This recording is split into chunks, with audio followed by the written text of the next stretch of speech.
రంగేదైనా రూపేదైనా తీరేదైనా దారేదైనా ఏ వేషం అయినా భాషేదైనా నివసించే ఆ చోటేదైనా మనిషికి వరసైనా కాకున్నా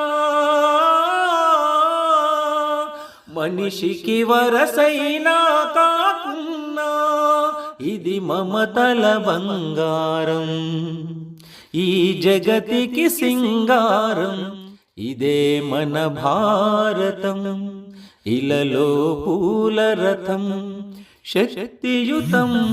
ముక్తి పథం అరవిరిసిన మందారం ఇది జగతికి సింగారం ఇదే మన భారతం।